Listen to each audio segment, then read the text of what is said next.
For the passage from the Frisian Islands to East England, there was a 15 to 20 knots wind prediction with 2-meter waves. However, we were soon to find out that the wind would turn out to be much stronger.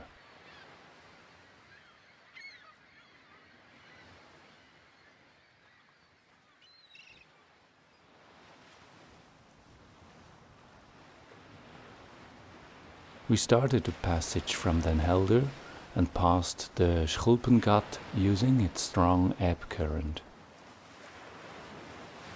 After passing the offshore wind farm, we crossed the first of several traffic separation schemes of the southwestern North Sea. Measuring the height of the sun above the horizon at noon with the sextant, called meridian passage, allows to easily calculate the position. Simply correct for the seasonal position of the sun relative to the equator and you get your latitude.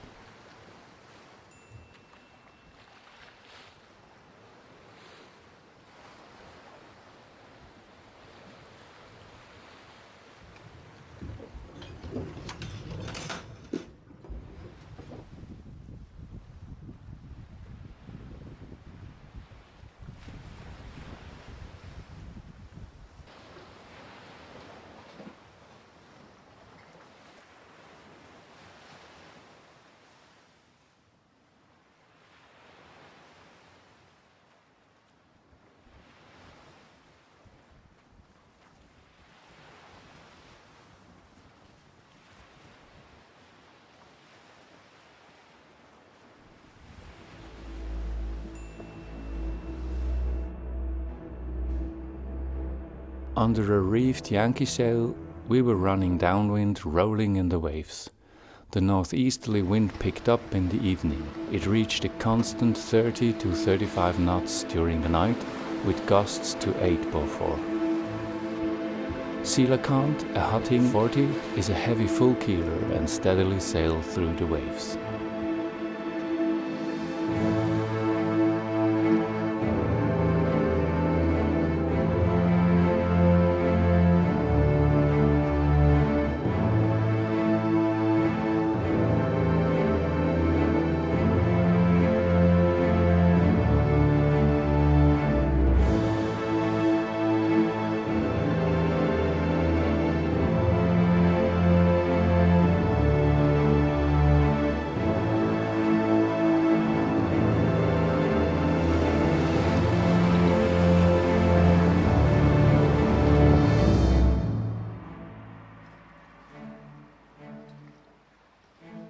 The sequence of the lighthouse of Southwold flashed in the west. In the morning, after 132 miles, we arrived just right for the high water to enter River Blythe.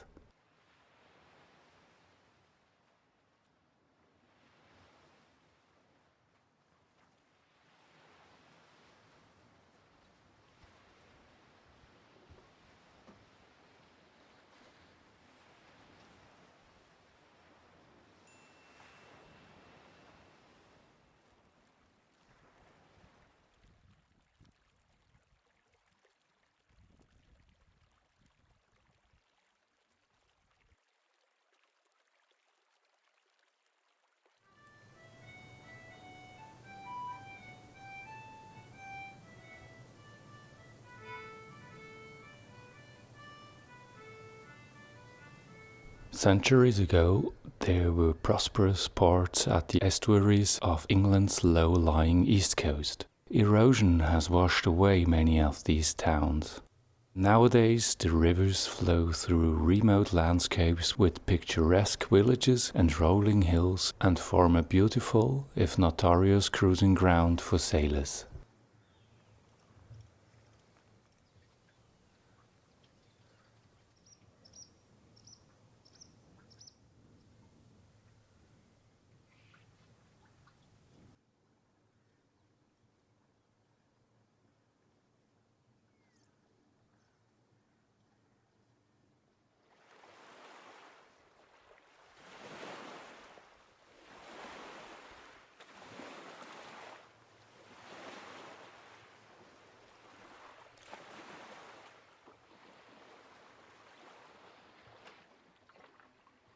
The lighthouse of Orfordness had to be demolished due to erosion.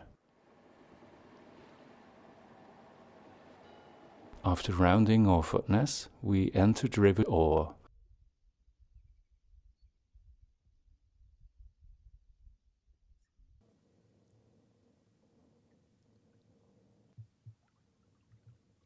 The lower reaches pass through marshland where birds live in a nature reserve.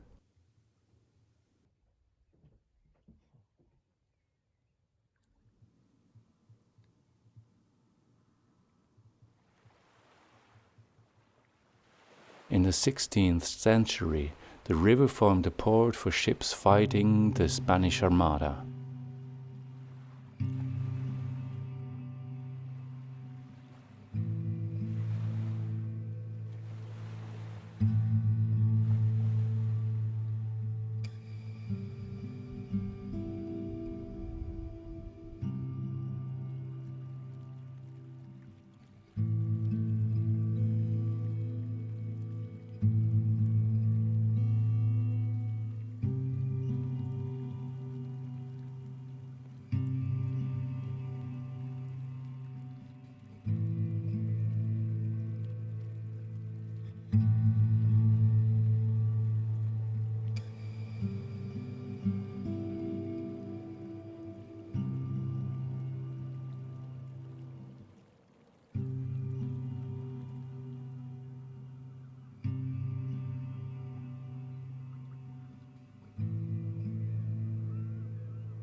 The boat crashed on the hard shingle while a sea broke onto her weather deck and poured into the well.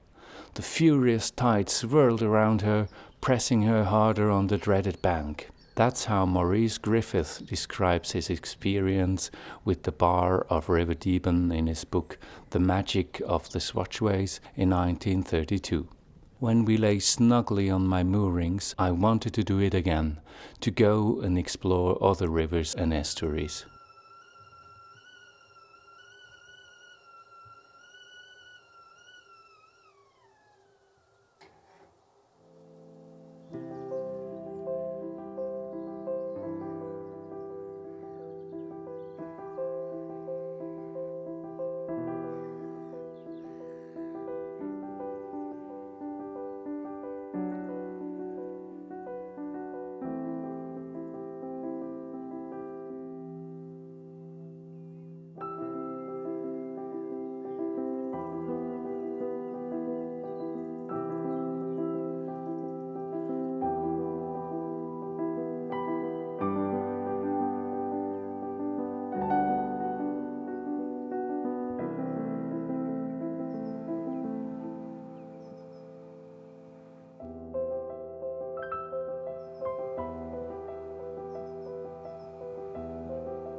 The beauty of River Orwell lies hidden behind the huge docks of Felixstowe's container ship port.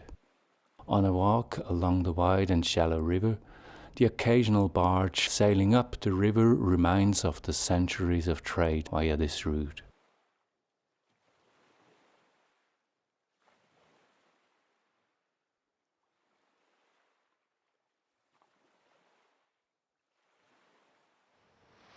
The journey back over the North Sea from England to the Netherlands had to be timed to avoid the thunderstorms of autumn.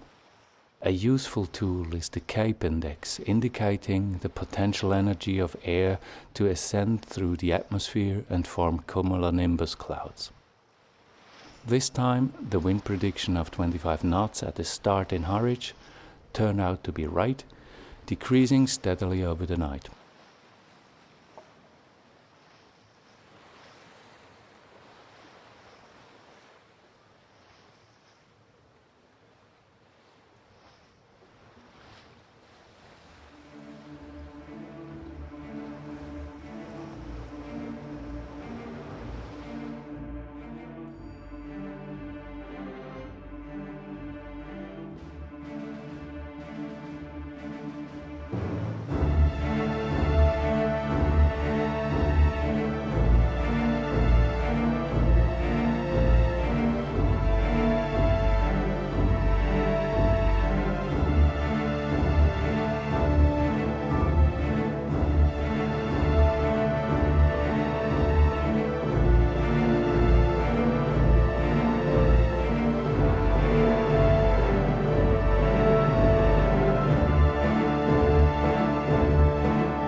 The reefs were shaken out.